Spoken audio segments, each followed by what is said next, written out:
Assalamualaikum warahmatullahi wabarakatuh. Alhamdulillah wa syukurillah wa la haula wa la quwata illa billahil aliyil azim.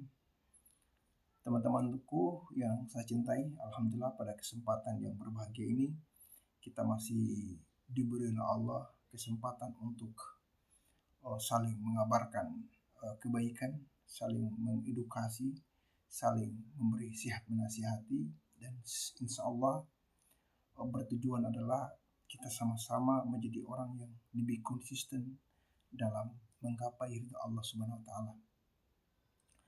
Salawat dan salam kita kirimkan kepada junjungan kita Nabi Allah Muhammad sallallahu alaihi wasallam, yang mana beliaulah yang telah menitik beratkan syariat ini, sehingga dengan syariat ini kita diangkat derajatnya di sisi Allah dan di sisi manusia itu sendiri. Teman-teman yang saya cintai, kita berangkat dalam sebuah fenomena yang kemudian terjadi di kalangan kita, khususnya kita seorang muslim di Indonesia. Ada satu hal yang menjadi fondasi Islam pada zaman dahulu, bagaimana Islam itu bisa berkembang sampai pada masa-masa kejayaan yang begitu luar biasa, yang begitu signifikan, sehingga di Islam itu tersebar sampai ke seluruh penjuru dunia di zaman Rasulullah sampai pada zaman para tabi'in dan ulama-ulama yang kemudian meneruskan perjuangannya. Ada satu titik berat yang kemudian saya ingin mengambil sebuah kesimpulan dari perjuangan-perjuangan yang pernah dilakukan oleh Rasulullah SAW. Teman-temanku yang saya cintai, ada satu pelajaran yang saya ingin ceritakan dan kita ambil pelajaran sebagai itiba, sebagai contoh yang akan dan insya Allah kita bisa lakukan, adalah soal pengorbanan Rasulullah SAW dan para sahabatnya dalam soal harta yang mereka miliki, atau apa saja yang mereka miliki soal dunia, dan apa saja yang mereka miliki atas diri mereka sendiri, mereka korbankan, mereka berikan hanya kepada Allah Subhanahu wa taala. Maka pada akhirnya mereka menemukan sesuatu yang lebih luar biasa sampai kepada kita hari ini, dan kita juga menikmati, yaitu Islam. Itu adalah sebuah hasil perjuangan, sebuah hasil yang telah diraih oleh Rasulullah SAW dan para sahabatnya. Apa itu? Itulah pengorbanan. Teman-temanku yang saya cintai, ada dalam satu kisah di mana para sahabat berkorban begitu luar biasa. Kisah ini saya angkat dalam kisah perang Tabuk. Perang Tabuk itu perang yang kemudian digagas dan dipersiapkan oleh Rasulullah SAW, kan dianggap perang yang paling begitu menguras pikiran, bahkan secara material, secara ekonomi, sehingga Rasulullah SAW dalam perang Tabuk mempersiapkan perang Tabuk yang begitu luar biasa. Rasulullah SAW kemudian memanggil para sahabat-sahabatnya, dan pada saat itu para sahabat-sahabat berkumpul. Mereka menanya-nanya atau mereka bertanya-tanya, untuk apa Rasulullah SAW kemudian mengumpulkan kita. Maka Rasulullah SAW menyampaikan tentang persiapan-persiapan yang akan dilakukan oleh Rasulullah SAW dalam perang Tabuk itu. Maka solusi yang terakhir adalah bagaimana mempersiapkan secara material, ekonomi, atau peralatan-peralatan yang berkaitan dengan peperangan itu. Maka usulannya adalah bagaimana kita mengorbankan harta kita, atau mereka berkorban setengah dari apa yang mereka miliki. Maka pada saat itu para sahabat-sahabat yang lain kemudian datang berbondong-bondong, ada yang membawa apa yang mereka miliki. Para sahabat-sahabat kemudian ada yang tidak membawa apa-apa karena memang mereka tidak punya apa-apa. Dan begitu banyak para sahabat, mereka mengumpulkan uang, dirham dan lain sebagainya, atau benda-benda yang bisa mereka jadikan di medan pertempuran.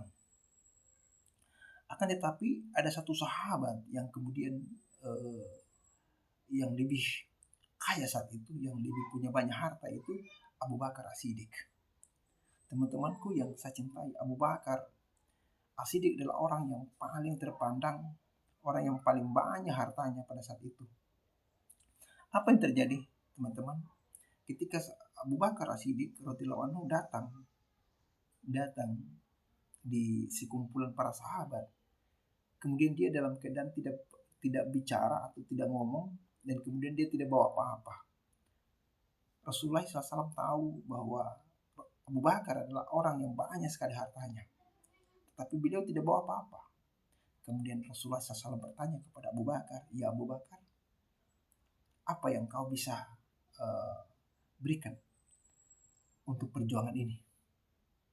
Maka Abu Bakar mengatakan, "Ya Rasulullah, aku akan berikan dari apa yang saya miliki, dari harta, semuanya akan kuberikan untuk perjuangan ini." Maka Rasulullah SAW berkata di depan para sahabat, "Ya Abu Bakar,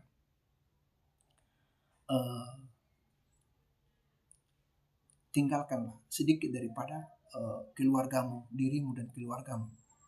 Maka Abu Bakar radhiyallahu anhu berkata, "Aku tidak akan meninggalkan apa-apa dari apa yang kumiliki ini, kecuali yang aku hanya tinggalkan hanya Allah dan Rasulnya."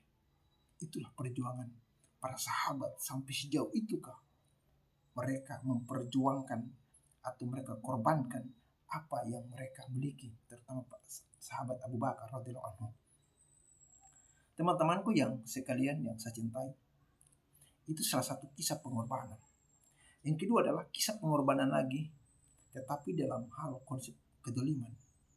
Di zaman Rasulullah, di zaman yang sama, ada sebuah kelompok orang yang kemudian orang-orang munafik, orang-orang yang kemudian pura-pura masuk Islam pada saat itu, mereka pula berkorban. Seperti siapa, Abu Lahab dan lain sebagainya. Ada abu-abu yang kemudian berkumpul, para pemimpin Quraisy berkumpul, bagaimana mereka berkorban. Berkorban untuk apa? Mereka membangun yang namanya masjid. Jadi pada saat itu ada orang-orang yang kemudian pura-pura masuk Islam, kemudian dari pura-pura masuk Islam itu mereka kemudian membangun masjid. Saking banyaknya bangunan-bangunan masjid, ada yang besar, ada yang megah sekali. Gunanya apa? Gunanya untuk memecah umat Islam, gunanya untuk memantau umat Islam, perkembangan umat Islam, gunanya untuk mengkotak-kotak umat Islam pada saat itu. Maka Allah Subhanahu wa taala menegur Rasulullah SAW. Maka Rasulullah SAW pun menolak. Bahkan ada yang orang-orang munafik saat itu menginginkan bahwa masjid itu diresmikan oleh Rasulullah. Mereka inginkan, bahkan para sahabat. Tapi itu tidak terjadi karena Allah menegur Rasulullah SAW. Maka apa yang terjadi? Maka Rasulullah SAW pertama katakan bahwa melarang untuk beribadah di tempat-tempat yang dibangun oleh masjid-masjid yang dibangun oleh kaum-kaum munafik. Bahkan Rasulullah SAW perintahkan untuk hancurkan masjid-masjid yang dibangun oleh orang-orang munafik. Teman-teman yang saya cintai, dua kisah, satu pengorbanan karena Allah dan Ta'ala, satu berkorban, mengorbankan harta yang mereka miliki demi terwujudnya sebuah kedoliman, demi terwujudnya memadamkan api Allah Subhanahu wa taala. Begitu yang terjadi, dua sisi, dan dalam kehidupan kita juga demikian. Saudara-saudara, kita lihat ada yang ingin kebaikan itu terus mengalir, tapi ada pula orang yang kemudian kedoliman itu terus mengalir. Dan itu sisi itu yang kemudian berbeda.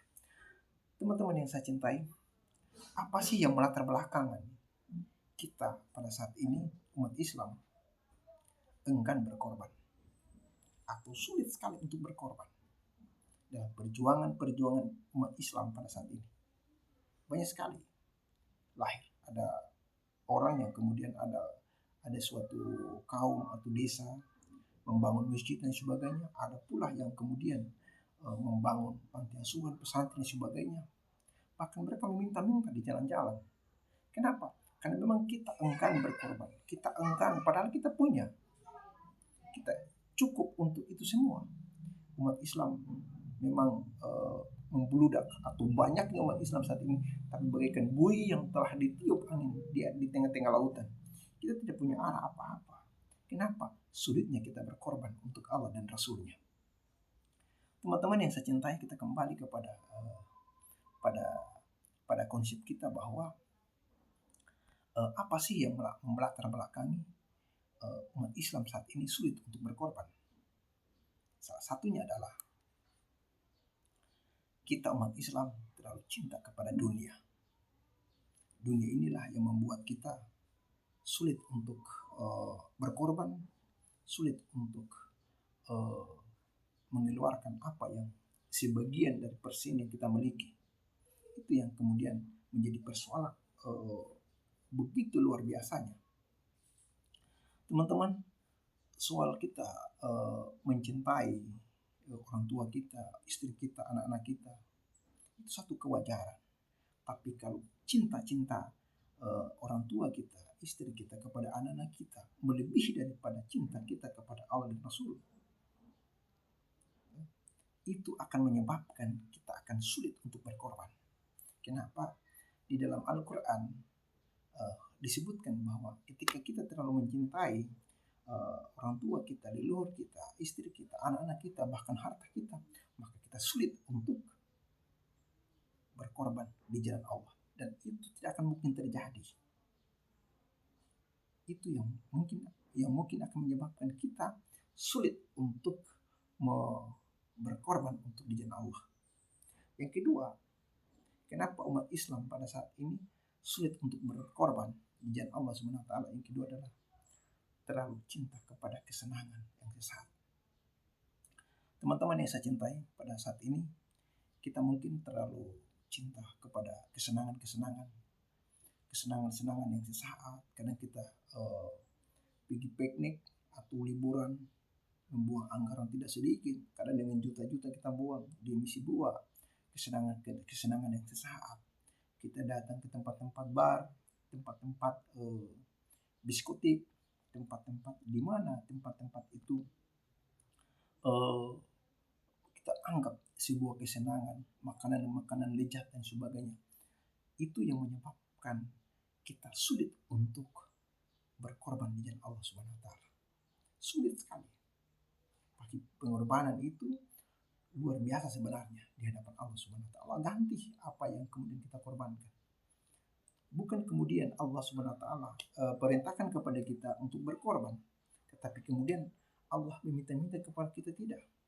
Ternyata Allah Subhanahu wa taala melatih kita agar bagaimana hati kita dididik oleh Allah Subhanahu wa taala untuk supaya lebih dekat dengan Allah Subhanahu wa taala. Sehingga dalam Al-Quran Allah Subhanahu wa taala menyebutkan soal dunia. Sebelum dunia Allah menyebutkan soal bahwa kehidupan itu hanya sesaat.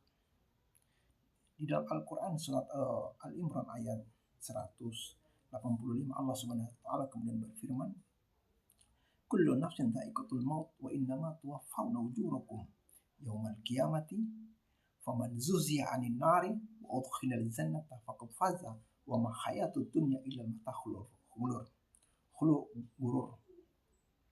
Allah menegaskan bahwa setiap jiwa pasti akan mati.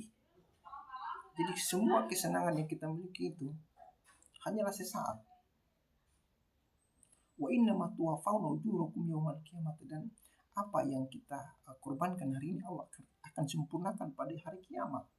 Faman zuhziya 'anil nari, dan barang siapa yang dijauhkan dia dari neraka, wa udkhilal jannata, dan dimasukkan kepada di dalam surga, faqad faza, maka dia mendapatkan sebuah kemenangan yang sejati.